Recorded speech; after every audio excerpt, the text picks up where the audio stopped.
చూసారా?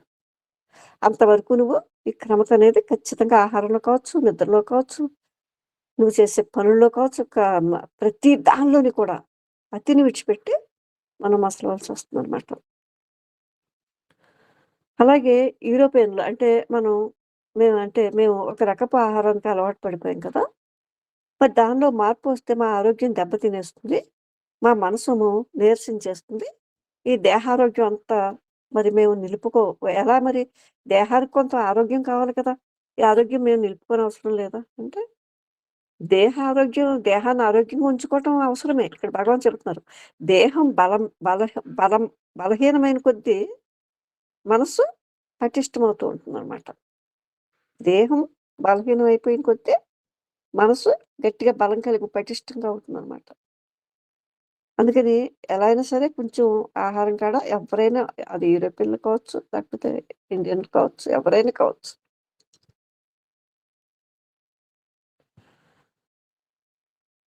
మామూలు ఆహారం లేకపోవటం వల్ల ఆరోగ్యం క్షీణిస్తుంది కదా! మనసు శక్తిని కోల్పోతుంది అని అడుగుతున్నాడు. అవును. మనసు యొక్క శక్తి అంటే ఏమిటి నీ ఉద్దేశం? ప్రాపంచిక విషయాల పట్ల ఉండే మమకారాన్ని తొలగించే శక్తి అని అర్థం మనసంటే. ప్రాపంచిక విషయాల పట్ల ఉండే మమక మమ మమకారాన్ని. మనస్సు యొక్క శక్తి అంటే ఏమిటి? మనస్సు యొక్క ఇది జాగ్రత్తగా వినండి. మనస్సు యొక్క దాని శక్తి అంటే ఏమిటంటే ఆహ్, నీ ఉద్దేశం అసలేంటి ఆ శక్తి అంటే అని. అతను అంటున్నాడు, ప్రాపంచిక విషయాల పట్ల ఉండే ఆ మమకారాన్ని తొలగించే శక్తి అని. ఇక్కడ ఆహారాన్ని బట్టి మనసుంటుంది. తీసుకునే ఆహారం మీదే మనసు ఆధారపడి ఉంటుంది. కాబట్టి నువ్వు ఆహారం కాడైతే జాగ్రత్తగా దానికి ఎంతసేపు కూడా కొంచెం మనకి ఆ దేహానికి ఏది పడుతుందో, దేహం ఎలా అయితే ఆహ్, ఇప్పుడు చెప్తున్నారు కదా! ఎంతోమంది సలహాలు ఇచ్చేస్తున్నారు. ఈ ఆహారం ఇంత తినండి, ఆహారం అంత తినండి. కొలిసి మరీ చెప్పేస్తున్నారు. పావు కేజీలో, అర కేజీలో రోజు తినమంటారు వాళ్ళు. ఏదో రోజు రోజు ఇన్ని గ్లాసులు జ్యూస్ తాగండి. రకరకాల జావుల గురించి చెబుతున్నారు. ఎన్ని రకాలు ఒక 10, 20 రకాలు కలిపేసి ఆ! దాన్ని ఏమంటారు పిండి చేసేసి, అది ఉడికించుకొని పొద్దున్న తాగేయండి ఎంతో. ఓ 2 సేర్లో, 3 సేర్లో. ఇది అంతా మనకి మన ఆహారం, మన దేహానికి ఏది పడుతుందో మనకు తెలీదా? ఏమాత్రం సున్నితత్వం ఉన్నా మన దేహానికి ఏది పడుతుందో అది తినాలి. చక్కెర మంచిది కాదు, బెల్లమే తినండంటారు. ఈ బెల్లం తింటే ఈడు ఎగిరిపోతాడు ఒక్కొక్కడు. అందుకని ఈ ఆహారం కాడ ఎవరికి వాళ్ళకి వాళ్ళ దేహం ఎలా ఉంటుంది, ఆ మనసు ఆహారం తీసుకోవటం వల్ల ఆ మనసు ఎలా ఉంది అని మనకి మనమే మనం చూసుకోవాలనమాట. చూసారా? అదే అంటున్నారు. నువ్వు తీసుకునే ఆహారం మీద నీ మనసు ఆధారపడి ఉంటుంది కాబట్టి నువ్వు తీసుకునే ఆహారం నీకు తెలియాలనమాట. అతిని విడిచిపెట్టి నువ్వు తీసుకునే ఆహారం కూడా చాలా జాగ్రత్తగా అలా ఉండమని. ఇంకా అలవాటంటావా? నువ్వక్కడ ఆ దేశంలో కావచ్చు, ఈ దేశంలో కావచ్చు. అలవాటన్నది పరిసరాలకి సర్దుకోవటమే. ఎప్పుడైతే మనసు నిర్మలంగా ఉందో ప్రతి దానికి అది సర్దుకుపోతుంది. అడ్జస్ట్ అయిపోతుందనమాట. అసలు విషయం ఇది.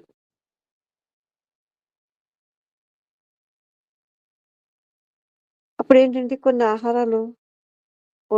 ఆహార పదార్థాలు ఎంతో రుచిగా ఉంటాయి.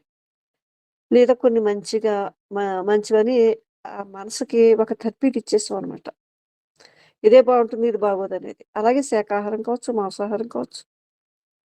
శాకాహారం ఎంత మాంసాహారం నీకెంత పుష్టినిస్తుందో శాకాహారంలో కూడా అయ్యి ఉన్నాయి.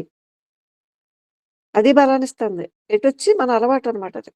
ఒకే విధంగా మనసు ఒకదానికి అలవాటు పడిపోయి ఉంటుంది. అది ఏది కావాలనుకుంటుందో, ఏది రుచిగా ఉంటుందో ఇదంతా కూడా మనం జాగ్రత్తగా కనిపెట్టి, మీరు కనిపెట్టిన వెంటనే అది దానికి అలవాటనేది క్షీణించడం మొదలుపెడుతుందనమాట.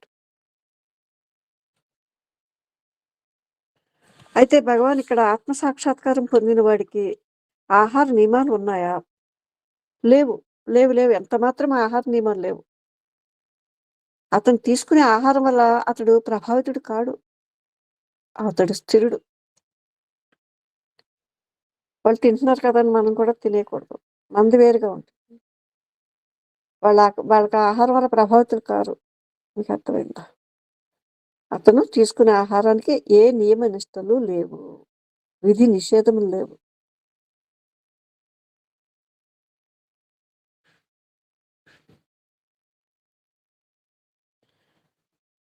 అలాగే మాంసాహారం తయారు చేయటం అంటే జంతు హింసే కదా అని అడుగుతున్నాడు అతను. అవును. ఇది యోగులకు నిర్దేశింపబడినటువంటి కొంత నియమావళి ఉంది ఇక్కడ. అతి ముఖ్యమైనది. మొక్కలికి కూడా మరి ప్రాణం ఉంటుంది కదా!